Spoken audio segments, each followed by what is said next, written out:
দুলু সাহেব আমাকে বাংলা ভাষায় যে গালি দিয়েছে সেই সম্পর্ক আমাদের সবাই শ্বশুরবাড়ি আছে। সিলেটে গেলে আমাদের প্রধানমন্ত্রী বলে সিলেটের দামান, আর নাটোরে গেলে আমাকে বলে নাটোরের জামাই। একটা কথা আছে, হুইট অ্যান্ড হিউমার। তো আমি এই যিনি প্রশ্নকর্তা ওনাকে নিয়ে একটা হুইট অ্যান্ড হিউমার করতে চাই। আমরা যারা রাজনীতি করি আমাদের সবাই শ্বশুরবাড়ি আছে। সিলেটে গেলে আমাদের প্রধানমন্ত্রী বলে সিলেটের দামান, আর নাটোরে গেলে আমাকে বলে নাটোরের জামাই।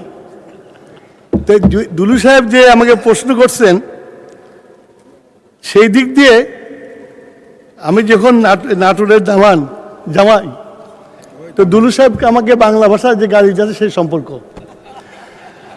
তো উনি আমাকে প্রশ্ন করছেন, এই প্রশ্নটা মাননীয় স্পিকার, নাটোরে গ্যাস ছিল না। আমাদের মাননীয় প্রধানমন্ত্রী দেশনেত্রী বেগম খালেদা জিয়া 2005 সালে নাটোরে গ্যাস দেওয়ার জন্য ওখানে উত্তরাঞ্চল গ্যাস সঞ্চালন কোম্পানি গঠন করেছিলেন এবং সেই কাজও শুরু হয়ে গেছিল। কিন্তু বিগত ফ্যাসিস্ট সরকার এসে সেই কাজটা বন্ধ করে দিয়েছে এবং সেই সময় এই কাজটা করতে মাত্র 81 কোটি টাকা লাগতো। কিন্তু তারা 2012 সালে এই প্রকল্পটি বন্ধ করে দেয়।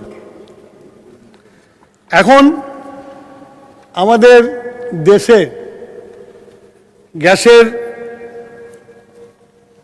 সঞ্চালন কমে যাচ্ছে। তার কারণ হচ্ছে এই ফ্যাসিস্ট সরকার গত 17-18 বছর একটা কূপও খনন করে নাই।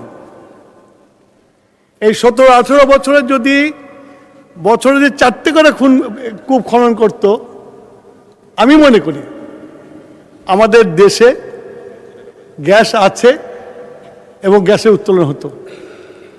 শুধু তাই না, মাননীয় স্পিকার, ওনারা সমুদ্র বিজয় করছিলেন না?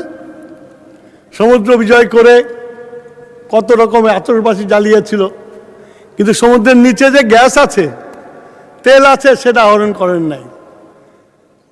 আমাদের আশেপাশে যারা নাকি বলে যে হেরে গেছে, কোর্টে আমরা জিতেছি, ওরা হেরে গেছে, তারা কিন্তু বার্মা কিন্তু উত্তোলন করে গ্যাস এক্সপোর্ট করছে চায়নাতে। ভারত উত্তোলন করে গ্যাস কি করছে, কিন্তু বাংলাদেশে গ্যাস উত্তোলন হয় নাই। মাননীয় স্পিকার, আমরা দায়িত্বভার গ্রহণ করার পরে আমাদের নির্বাচনী ওয়াদা এবং আমাদের 180 দিনের যে পরিকল্পনা অনুসারে আমরা আমাদের বাংলাদেশের অফশোর এবং অনশোর গ্যাস উত্তোলন করার জন্য অলরেডি আমরা পেপারে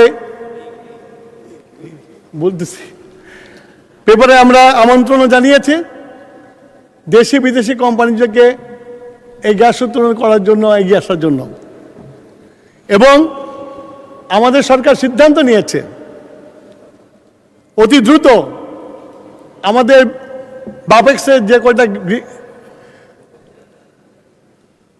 রিগ আছে আরও 5টা রিগ সংযুক্ত করে আমরা আমাদের অনশোর কূপ খনন করে দ্রুত বাংলাদেশের গ্যাসের যে পরিস্থিতি হচ্ছে এটা উত্তোলন করার জন্য। মাননীয় স্পিকার, এখন নাটোর বাংলা ভাষার গাড়ির জায়গা, আমার শ্বশুর বাড়ি, তো এখানে তো গ্যাস দিতেই হবে। কিন্তু যখন গ্যাস পাবো, এই যে আমরা গ্যাস উত্তোলনের চেষ্টা করছি, যখন গ্যাস পাবো, দেশনেত্রী বেগম খালেদা জিয়া যে কাজ শুরু করে দিয়ে গেছিলেন আমরা ইনশাল্লাহ সেটাকে শেষ করব। ধন্যবাদ মান স্পিকার।